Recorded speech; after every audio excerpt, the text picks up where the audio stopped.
Good morning, good evening, good afternoon, wherever you may be. For me, it's morning. I think for my co host, it is. It's a night. It's nighttime for you. So, welcome to Monday Mind Shift. I hope everybody had a great week. Today's topic is letting go. So, I have a question to start, and we can discuss this, Suniti. Have you ever felt like no matter how much you add, more skills, more effort, more strategies, that you're still stuck? And the question is, what if the answer wasn't doing more, but letting go? So, welcome everyone. I'm Sean Michael. I go by the title Inner Potential Activator. I work with entrepreneurs, founders, leaders, and other coaches who want to achieve more in their life, business, and relationship through the power of letting go of our limiting beliefs, letting go of the traditional grind until you die mindset. And I'm happy to welcome my co host, the lovely Suniti. Go ahead, Suniti. Hello, everyone. My name is Sunidhi Viswas, and I'm a leadership communication coach and soft skills trainer. I work with people who want to enhance their leadership skills to such an extent that they're able to get the blood, sweat, and tears out of their employees, and not just the regular 9 to 5. It's about being an inspirational leader, not just somebody who is a leader in name. And I'm glad to be talking to you, Sean, and I'm glad to be here so that people can hear us talk about such brilliant topics that you have curated for us. But that's more to come later. Yes. So I've learned the power of letting go. And for me, of course, it's letting go of my past mistakes, letting go of negative experiences. That I think is something that we're all familiar with about learning to let go of those things. They say forgiving ourselves, Yeah, the classic. right? But I feel like we need to learn to let go of things that we're holding on to too tightly. I was just having a discussion. My wife is traveling this week to go see family, which we all know can be challenging. And I've been talking to her a lot about this topic about letting go, like letting go of the obvious, the past, but also letting go of like not taking hold of things that aren't ours, that don't serve us. It could be somebody's words or comments. What are your thoughts on that? Yeah, I do agree with that because, one of the things I often teach in my trainings is that everybody's opinion is just opinion. Take it as feedback, but don't hold on to it. It changes nothing about you. It depends on you if you want to take it personally and want to make a change in yourself regarding it. So, and it's not just words, sometimes we have possessions that we hold on to so rigidly and it doesn't serve anything. For example, I'll talk about this really ugly vase that my mom had gotten from one of her relatives and it was serving no purpose. And she kept it because, oh my god, what will they think if we throw it away? And I'm like, they are not coming here to check. So I had to get her to understand that if something is not adding value, be it a thought, an emotion, an opinion, a object, let it go. Let it flow away from you. Because if it's not serving a purpose, why keep it? Right. And if it's not lifting you up, not empowering us, then we shouldn't hold on to it. And I've put in the comments a question. What is something you've held on to for too long? Could be a past mistake, an old identity, a limiting belief. I'd love to have people drop a comment on the page here to talk more about it if they're live. If they're not, drop it afterwards. I'll answer you in the replies, or Suniti can jump in too. So the next question to ponder for us is, why do we instinctively hold on to things even when those things no longer serve us? It immediately reminded me of a line from a song. Um, I don't know if you've heard the song, but it's by Linkin Park. Is it by Linkin Park? I think it's by Linkin Park. There's comfort in the panic. That's the line. So just like we have found comfort in something once, we keep on holding on to it because we think that will give us comfort again and again. Sometimes something makes us sad, but we'll keep on holding on to it because we think that someday it will give us joy again. Or we get too comfortable with what we are feeling with it that we don't want to risk the new. What do you think about it, Sean? Yes. Well, and as you were sharing that, I was exactly thinking of sometimes we're holding on to our challenges, our difficulties, our problems, because we've held on to them so long that they've actually become part of our identity. And we can't imagine ourselves like, if I didn't have that, who would I be? And a lot of my methods and my methodology and my thinking is everything we do in life, every time we feel happy, we feel sad, a lot of it ties back to, or most of it ties back to, who do I think I am? It's you and I talked about it on your show about the power of self-concept and rewriting that. If it's not who we want to be, then we can rewrite it. We can change it. We're not locked in to that identity. It's changeable. Just like we can change our haircut, we can grow, as a guy, I can grow a beard or I can shave it off. You can change your look, you can change your outfit. We can change our identity. We can change who we see ourselves as. We can look at it and say, this problem doesn't have to be part of me anymore.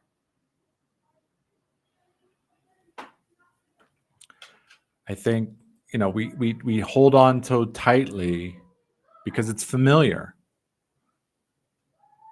Yeah, And that song that you quoted the lyrics from, I'm looking at the whole lyrics list, and it's basically I keep dragging around what's bringing me down. If I just let go, I'd be set free. exactly. That's a very, very beautiful song, and I listen to it a lot of times whenever I'm feeling this particular emotion because that I'm very familiar with it. Like I'll share something very vulnerably over here. I had very severe imposter syndrome. Even though I was training and coaching, I felt like I wasn't good enough. So I would keep on doing courses after courses till I racked up a debt. And my life coach asked me that why are you doing it? What are you trying to get validation out of? What will make you feel that no, this is enough, I've done it? And at first I said, okay, maybe that certification, that kind of accreditation. And she was like, think. And I realized nothing.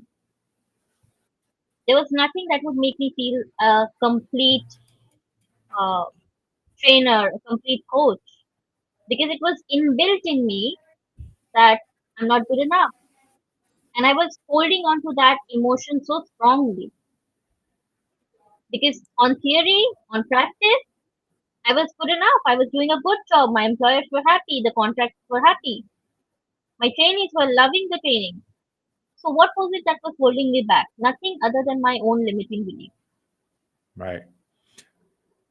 And that, I love that you brought up imposter syndrome because it is something that so many people deal with from, you know, the regular employee, the question like, I'm in the room and what if they found out the truth about me? All the way up to leaders of companies. It's something that rises up for all of us. And I've actually been working on my framework called Real Mastery. And it's all about, it starts with what we're talking about, reframing our identity. The R in real is for reframe identity. So we look at who do we think we are?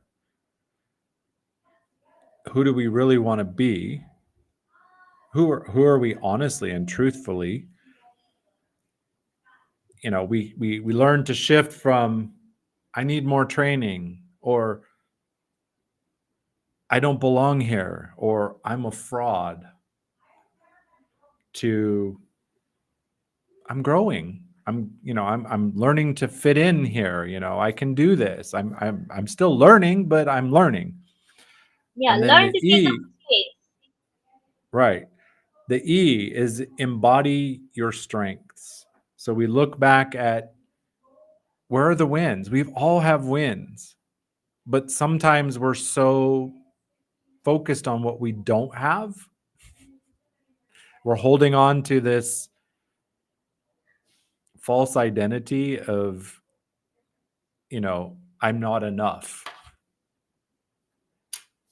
More than right? false, it's actually I need flawed. I need to do more. I Flawed, need to do more. Yeah. I need to learn more. I need another certification. I need another letter at the end of my name or group of letters. I've seen a lot of titles that they've got more letters after their name than they have in their name. yeah, I've seen that. But when we learn, like we reframe the identity, we learn to embody what we're good at. Like we start looking at our strengths. Where are we good? I have a reminder my wife wrote for me to remind me, because sometimes I forget. And it's up on my board so I can see it every day and remember who I am, what are my strengths. There's a lot of great psychographic tests like Strengths Finder that can help us kind of just answer some questions if we're not sure what our strengths are. But I believe looking back at our life and looking at our successes and our wins can really help. Like we start writing them down, like, oh yeah, I did this and I got recognition. The boss said, hey, I love what you did, or whatever. And it doesn't have to be like, you don't have to find the cure for cancer. It doesn't have to be that big, does it? It's already found. Right? The A is align with purpose. This is where we look at, why am I doing what I do? The why. And the why. Yeah. Find your why. And this is another, this ties in with letting go, because sometimes the why we're following is not our own why. Yeah, it's It imposed on was us, or we imposed on it exactly ourselves. right. We believed what someone said, or we looked at the environment. We said, oh, I need to do that. You know, I was guilty of this. When I got out of the military, I couldn't find work in the skill I was trained for in the military.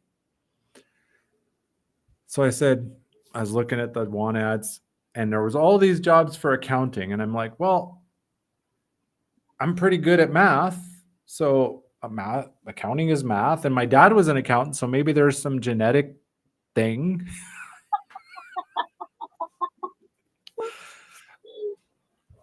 So I went to school to study accounting, and I did really well in school. Didn't Never work out worked for in me like account. that. I thought I would be good in sales because my dad is, and I failed at it horribly.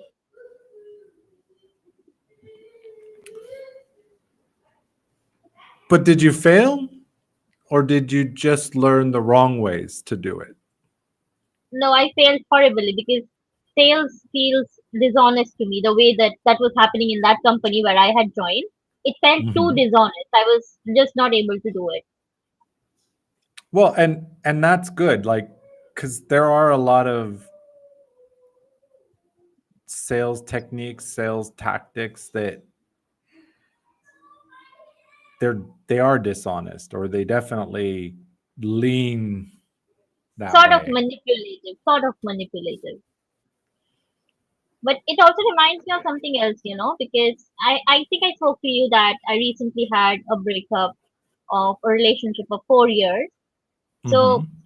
this why thing, it reminded me of the fact that for 4 years, my why was to be the best partner possible for this person. And suddenly when the breakup happened, I was left purposeless. So if we make our why something that is not permanent, something that is too temporary, we'll be left adrift in the ocean. Well, and I also, like, as you shared that, I was thinking when our why is out here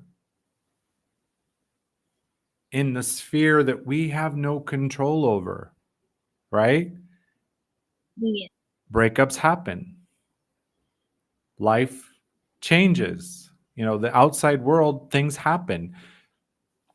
Um, just this week, my wife usually goes out on Wednesday for her me day. It's her day to go out and just have some time to herself. She can do whatever she likes. She likes to go to a quiet park and sit in the grass under a tree. She's got her favorite spot. She spreads out her blanket and her lunch, and she gets her book and maybe does a meditation. It helps her refocus and reset. We have a small child, you know, with lots of energy. So he can be very draining, especially for mom. So I told her, so this Wednesday they closed a highway because they're part of the highway washed away during the rainy season. And that was almost a year ago. Then why now? Well, they've been working on it, but the progress has been slow, and they made an announcement that last week they were going to close the highway. My wife's like, "Oh, I'm not going to be able to go to my park. I really need to go because it's the last time I'm going to get to go before I have to go, deal with my family. Before I'm going to go deal with my family. I need this. Like, I need it."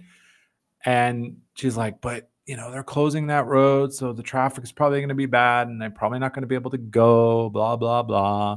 I said, "You're going. I don't care. Like, you're going. If it takes you 4 hours to get home, it takes you 4 hours to get home. So what? We'll manage. Just go. Reset yourself, focus inward, and, you know, don't worry about it." But, it shows that the outside world, it ended up, it was hour there, hour back, which is typical. So she was worrying about Yeah. something that didn't even happen, which reminds me of the statistic that says 80% of what we worry will happen never happens. But we tend to get caught up in Yeah, this. but also if you think about it, your wife was able to go because you gave her the permission she was not giving herself. She was not giving herself the permission to take that day for herself. And that's very necessary because oftentimes what we happen is that we don't give ourselves permission to let go of things or take chances on things.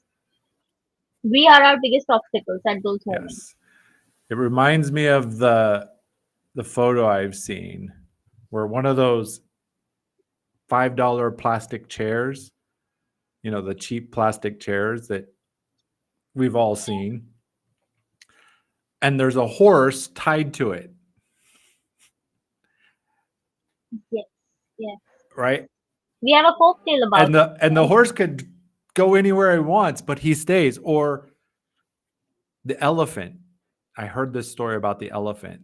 When they're very young, they put a chain on one of their feet and they put this small spike in the ground. And for the rest of that elephant's life, even though that elephant could easily pull that spike right out of the ground, it wouldn't even have to work hard. It won't. And it's a perfect illustration of how we set these chains on ourselves that we don't even have to break them. We actually have the key to just unlock it, but we don't. We don't unlock it and Big let jump. go. We hold on to these things that aren't serving us. They aren't bringing us joy and life and empowerment. And it brings up a fact. Have you ever had a moment in your life, Suniti, where letting go of something actually brought unexpected results?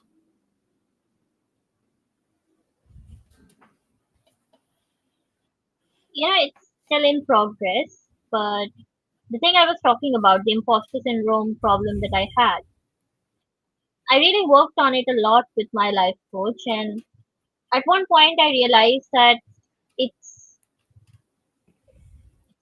it's fake. The worry is fake.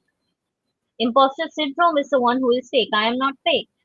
And I realized that okay, uh, for it was a very weird exercise we did. That for 5 days I will not think about how good I am as a coach or a trainer. I'll just go and do my job. Each time I would worry, I would write it down and then ignore it. That's it. That's only thing I'll do as an acknowledgement. And I could see after a few days, the thoughts stopped coming. And I could see I was smiling a lot in my sessions. I was happier. I was trying out new things without the worry that, oh, it might go wrong. And I became more fun as a trainer and coach. And people were commenting that, hey, you look happier. It was nothing. I just let go of the fact that I might never get out of that imposter syndrome. And I decided to ignore that thought for a little while. Just how we ignore the credit card callers, we just have to ignore it for a little while. Right. Eventually, our brain learns that, they are just spam. Yeah, it's like spam messages, exactly. I actually I learned this. So when we focus on those thoughts like imposter syndrome, like I can't really do this, I need more something,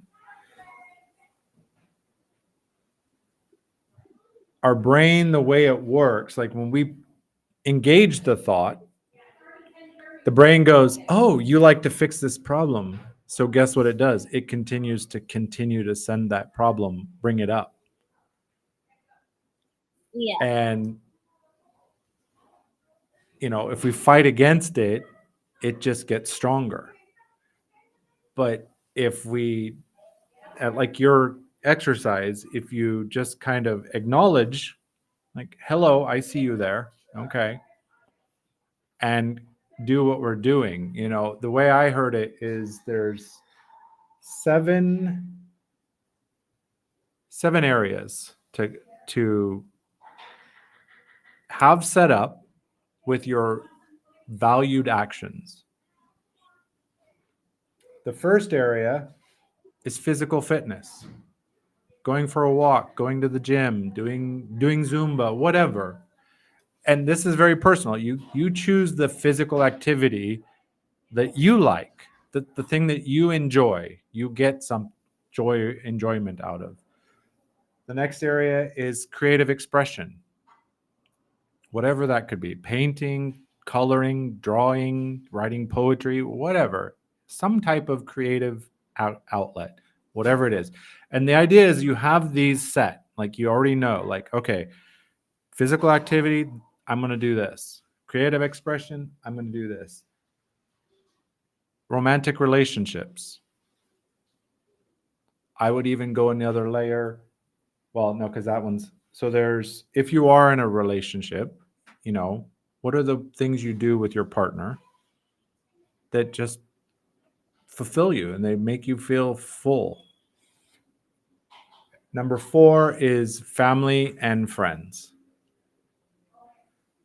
What do you like to do with your family? What do you like to do with your friends? What is something that lights you up? Number 5 is relaxation. How do you like to relax? Is it a good book? Is it a meditation? Is it Netflix and chill? I don't know. Whatever it is that helps you relax. You choose. The idea is in these 7 areas, you've got this go-to thing that when those thoughts come, you're like, hello, I see you, and go do one of those activities, whichever you choose. Number 6 is Like prioritize which one is more important and teach your brain to accept it. right. Well, and it's just like what you explained, Suniti, like acknowledge it and then do what you were doing or do what you were going to do anyway. The 6th area is our business, work, or money, right? Do something that fills you up in your job or in your business or related to your money, make an investment in something. Take some of your liquid income and invest in something that can grow and benefit you. And number 7, my favorite today, I kind of forgot this one a while. Fun. I was thinking about it, whether it would come up. I saved it for last because it's Fun, the definitely. coolest, it's the best, and it's so powerful. Right? What is fun? Is it wrestling with your kids? Is it having a coffee with your best friend? Is it dancing to your favorite jam? And if you have something set in all 7 areas, when you're dealing with those thoughts that are bugging you, that are not serving you, that you want to let go, as we said, acknowledge them. Writing them down is extremely powerful because it makes it like there's something about the psychology of it that writing it down, it just changes things for you. It's really interesting because It negative does. And stuff like that. It, I've really seen it happen because I used to have like the attention span lesser than goldfish, and I couldn't figure out why it was happening because I used to have so much concentration back in school time and all. So I read about this technique of writing it down and then continuing with the work. So I had this distraction notepad always beside me for quite a few days, and that got me trained into the habit of okay, so this thought is coming to my head, great, but I'll focus on it later. So now I can do this because writing it down, I cannot imagine myself writing in a notepad and move on.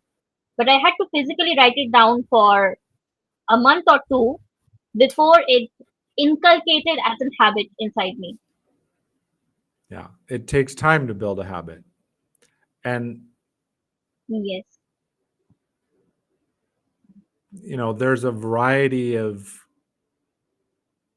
numbers I've heard, 21 days, 90 days, 30 days. You can find everything. Body. There is no cookie cutter answer here, right? We Yes. do it, we You have do to it figure till out it's your own. locked in. Yes. And it also requires a bit of awareness because even our best habits sometimes fall by the wayside. Like we have the habit and we're doing really good on it, and then life shifts and we forget about it. Yeah.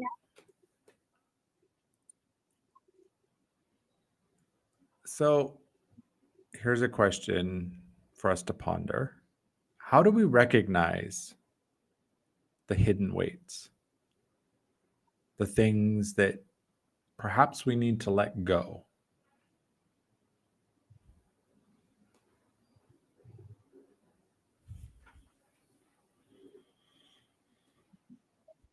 So what I had benefited from was a visualization exercise. Okay, somebody was guiding us through it, and they told us that imagine that you are in a field, and it's a vast field with green grass and plants in the distance. It's a beautiful wind that's blowing, and in the distance, there is something that you want to achieve. It's right there. You just have to take a couple of steps, but you can't move your feet. They're shackled to a wall behind you. What is that wall? What's holding you back? Yeah, Look at it it's carefully. about You'll awareness, see. isn't it? It's about awareness, absolutely.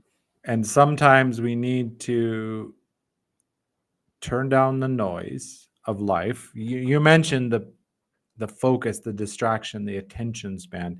We live in this world where it, if we let it, it will chip away at our attention span. It's very easy to get distracted. I was sharing with you at the beginning, like I was rushing to go live Yeah. because I let a lot of things distract me. Instead of staying focused and knowing, okay, I've got this talk at this time, I need to be ready. No, I was rushing at the last minute. But that's And it was, okay. And it's I, I'll okay. just Yeah. I'll just share something because oftentimes when you see yourself faltering in something that you usually are good at, we criticize ourselves a lot. We become very harsh with ourselves and we rebuke ourselves. But that's okay. You're human, you're not God. They say, Right. right? To err is And human. So like we you've got to said, be let kind to go yourself. Let it and go. move It on. happens. Normal. It's expected that you will falter.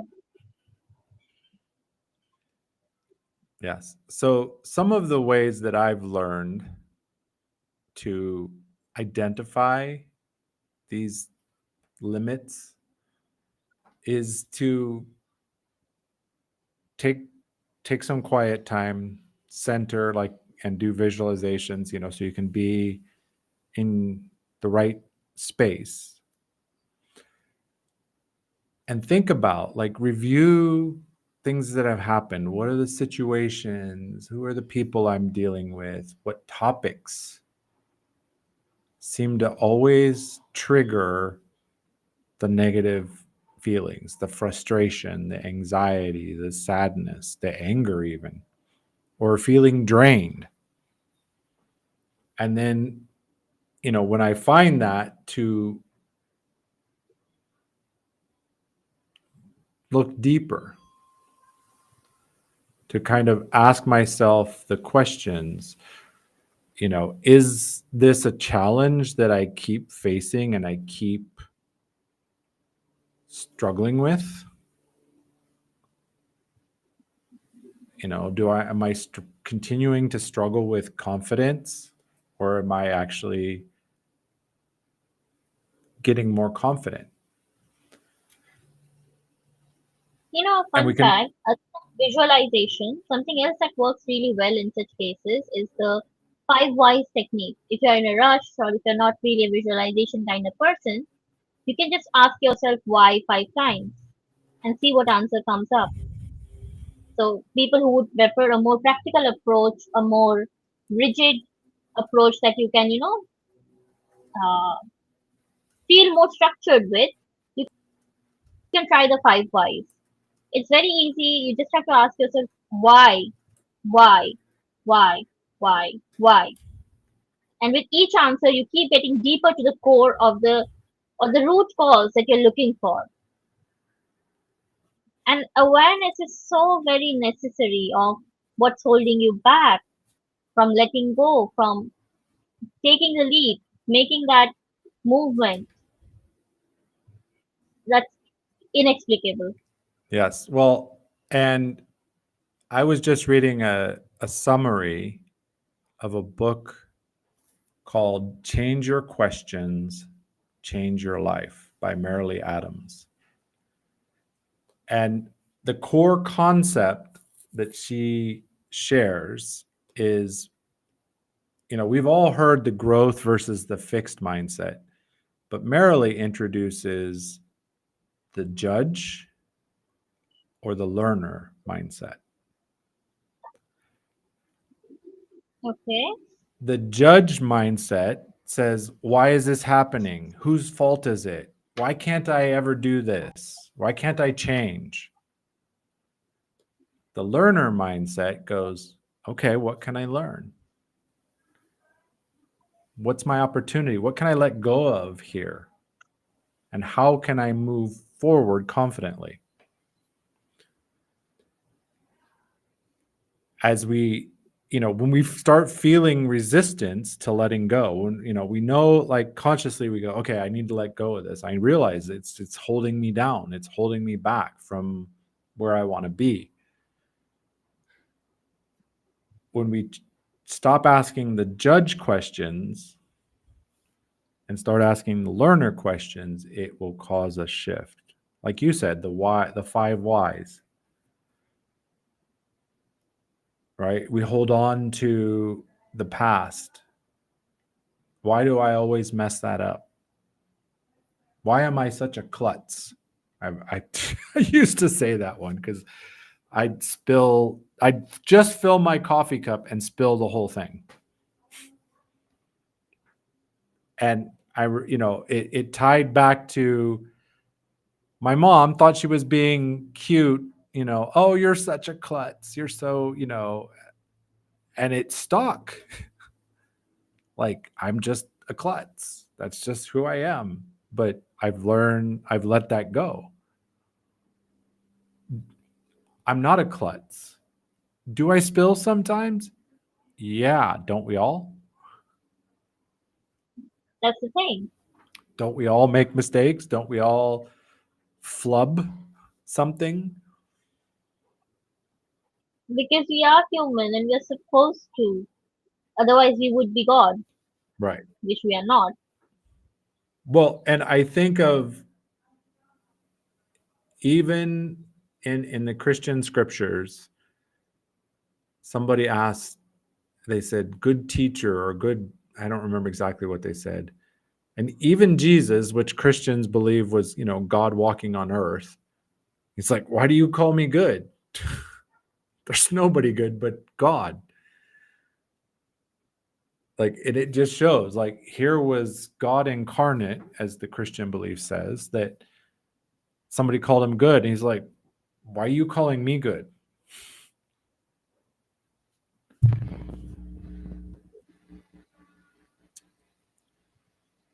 A lot of this has to do with these internal scripts, right? What have we been, Yep.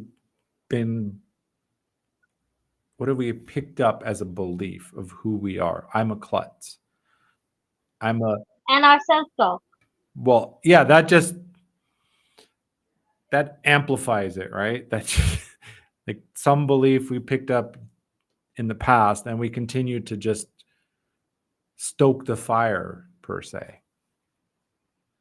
And it goes on in a loop inside your head, and you start thinking that, oh, this is who I am. But that's not who you are. That's just probably a title that was given to you, and it's now redundant. Right. We do need to take ownership. We do need to think forward. It's not, we're not just like letting go and go, oh, whatever. It is what it is. It's about transforming it. It's about being intentional, I guess. Intentional about the letting go part. That this is what I used to do, and I will not do it anymore. Push that habit away. Right. And Push that object away. a lot of it is about changing the script, asking the right questions, changing our questions. Why did this happen to me? Make it more empowering. What can I learn from this? What can I do differently so that this doesn't happen anymore or it happens less? But then we get into these unquestioned assumptions. This ties back to your share about imposter syndrome, right? I need to be perfect to be successful. Or if I let this go, I'll fail. Or worse, if I let this go, I'll be a failure.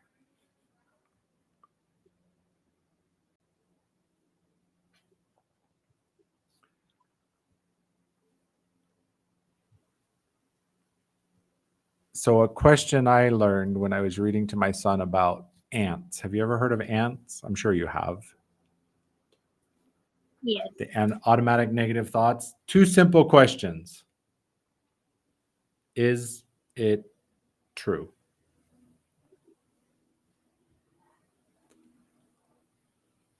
The next question, can you be 100% certain that it's true? And if you can't answer a definite yes, as we talked about on the podcast, right? If it's not a hell yes, Mm-hmm. it's a hell no, Yes. Absolutely. right? So we can ask questions like, what are the assumptions I'm making in this situation? Is my belief serving me or keeping me stuck? Am I still chained to that little peg in the ground when I have the key?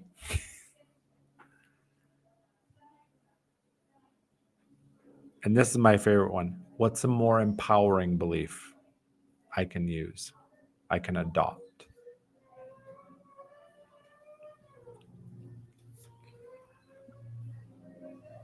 And then I think as coaches, we have a lot of faith in empowerment and strength and confidence, but sometimes it's very simple. You just gotta ask yourself that, will this make me happy? I mean, you're human, you're here to live. Why don't you want to be happy? So if something's making you unhappy, let it go. yes. Well, and I just read this and I did a post on Instagram on this because I was reading with one of my English students. We're reading How to Win Friends and Influence People. And Oh my, in the chapter we were reading, there was one statement that just grabbed my attention for me. And the quote was, if you're satisfied with with the results you are now getting, why change? If you're not, you can take it otherwise as well. You can take it otherwise as well. It's very poignant. well, yeah, that was the whole quote, right? If you're satisfied with the results you're now getting, why change? If you are not satisfied, why not experiment? Exactly. And in the, the questions that we resist change, right? Oh, that won't work for me. I've always done it that way. Yeah, I know that.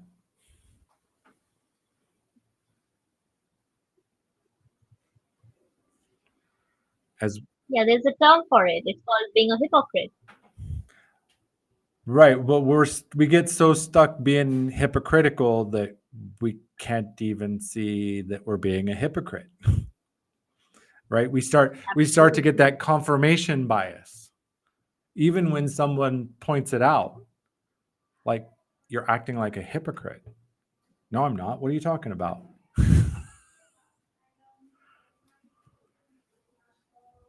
And as we said at the beginning, are we holding on to things, old ways, just because they're familiar? My son, Most likely, yes.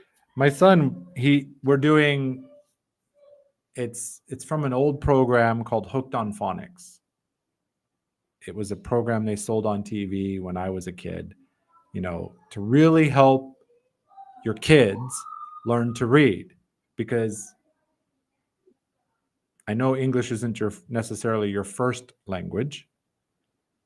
So the challenges that English writing, like reading it and knowing what the word's supposed to sound like. It's a very challenging thing because English is cuckoo.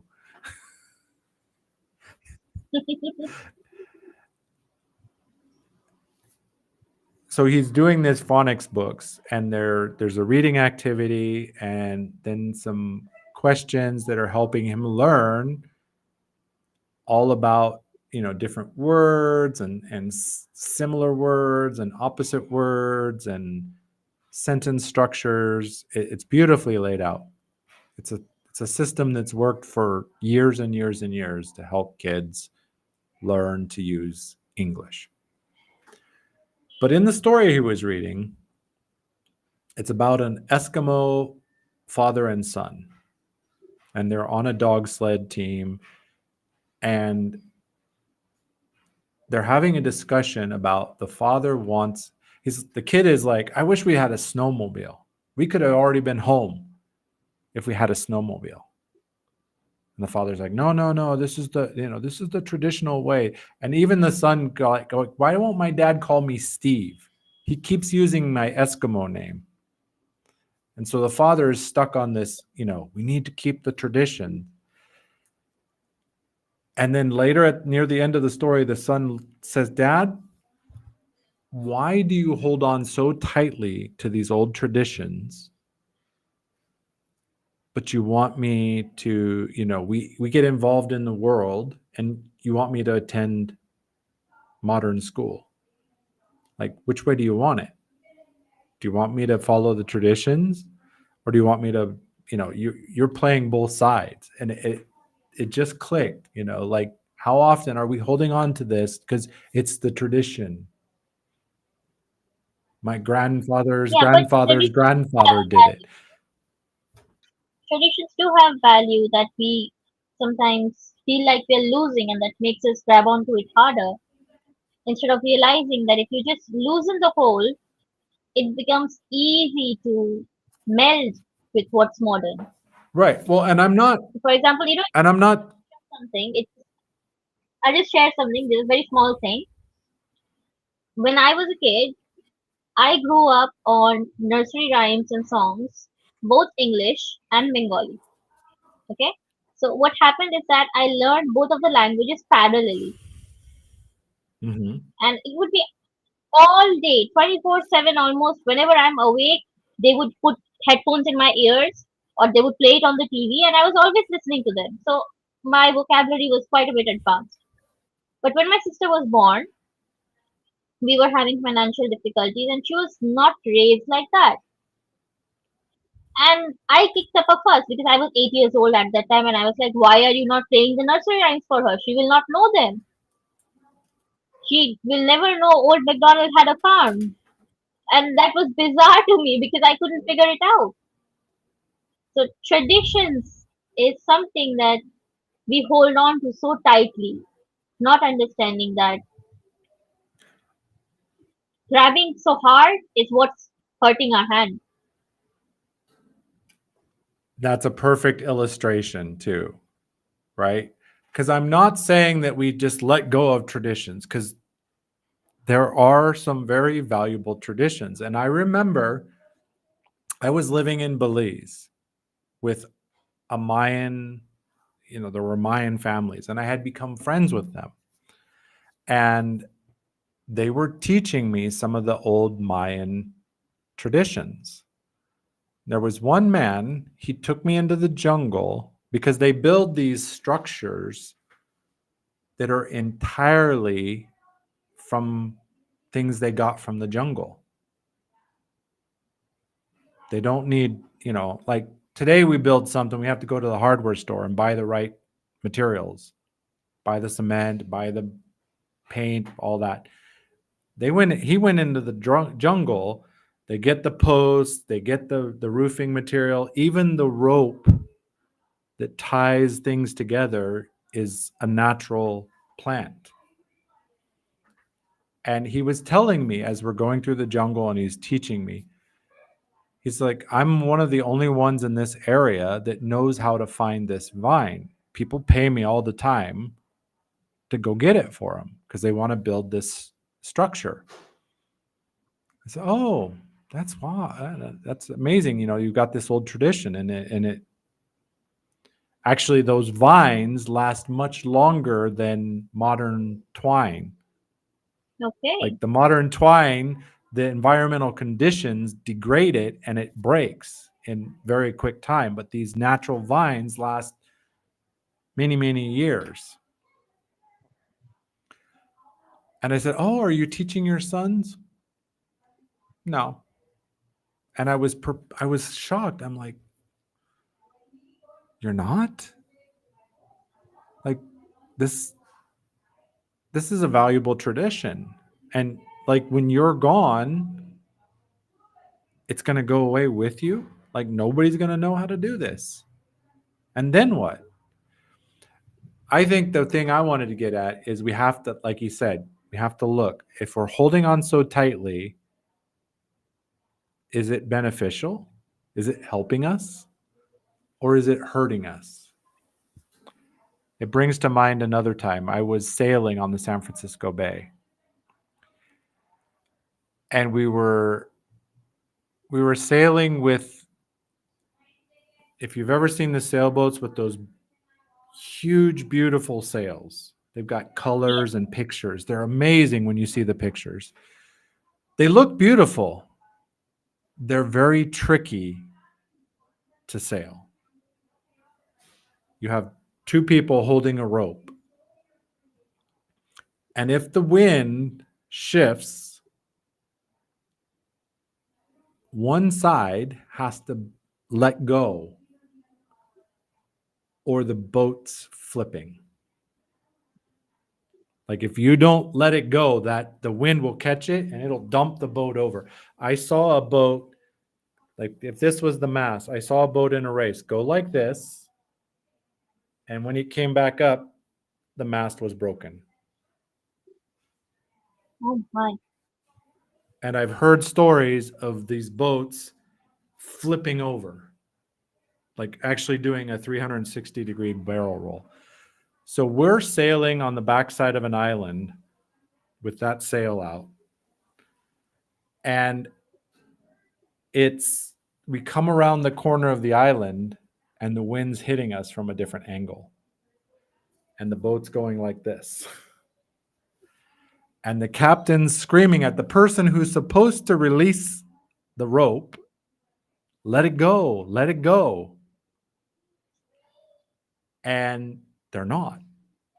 I'm on the other side, and I've been on this boat with this captain long enough. I know we have to let go of this sail somewhere. We have to let it out, or the boat will be damaged. People will get thrown into the bay. So I know I can't let go because if you let go of my side, that it will cause more problems. But I knew we had to, as we say, depower the sail. So I start releasing it, but still holding on to it a little bit.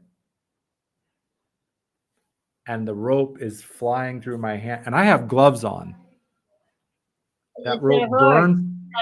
It burned through the glove, and the gloves are plastic based. So now I've got hot plastic stuck to my fingers. Oh my. But I think it's a perfect way to wrap this up. Like, if you're holding on to it, is it hurting? Is it damaging you? Is it holding you back and hurting you in some way? And If if it yes, is, how do you let it go? How do we shift from holding on to this thing that's not helping me, it's not serving me, it's keeping me stuck, to let it go, and then we can rise up to the next thing.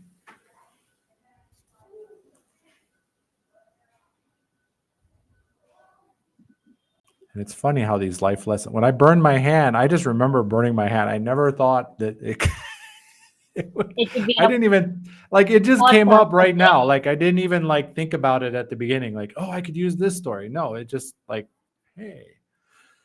But it is a powerful illustration of looking at the thing that we're holding on to.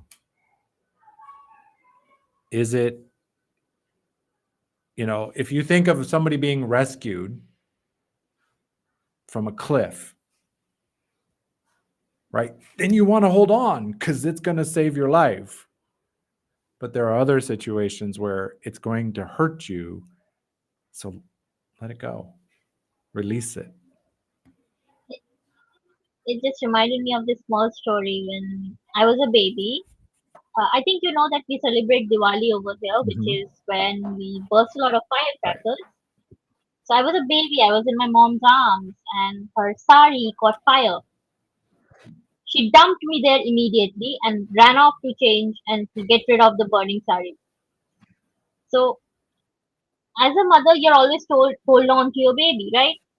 And I was what? I was maybe a year old? Not even a year. I was a baby completely defensive.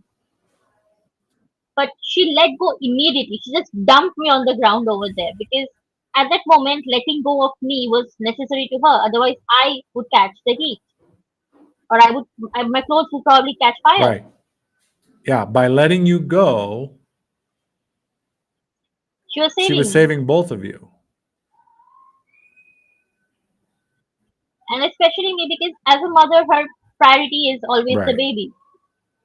And I, So it depends on the situation. If letting go is beneficial or if holding on is beneficial, you have to think which one is benefiting you. right. We have to approach it with the right questions.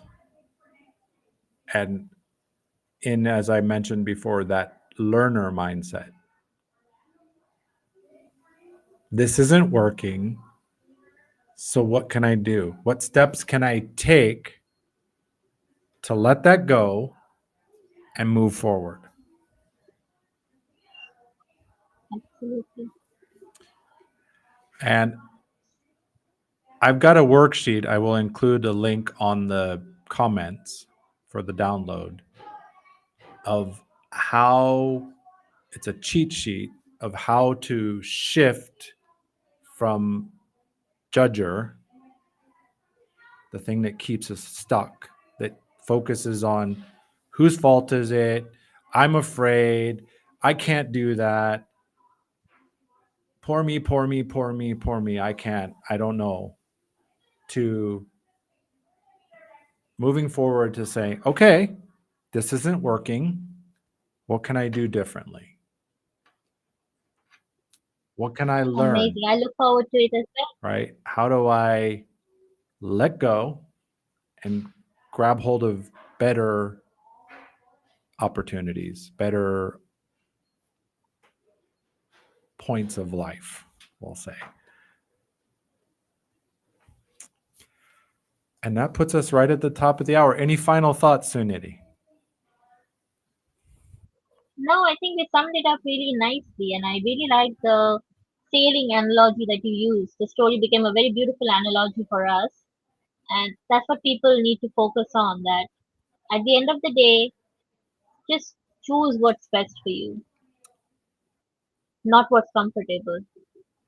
Yes. And I want to highlight what's best for you, not what, as you said earlier so perfectly, what has been imposed on you, right? Who do you want to be? What do you want to achieve? Like you really want to achieve. Where do you want your life to go? As I did in the illustration with Dale Carnegie, right? If you're not happy with where you are,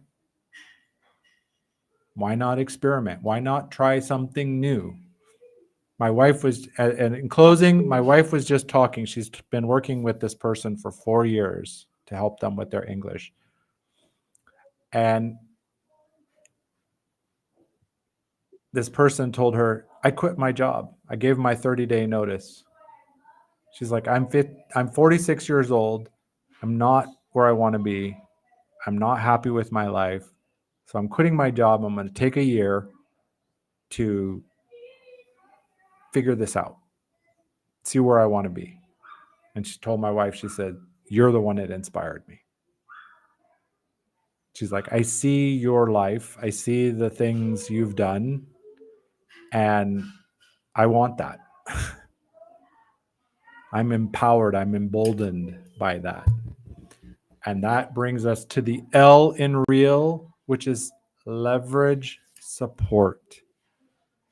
Mentors, coaches, an accountability buddy, a good friend or family member.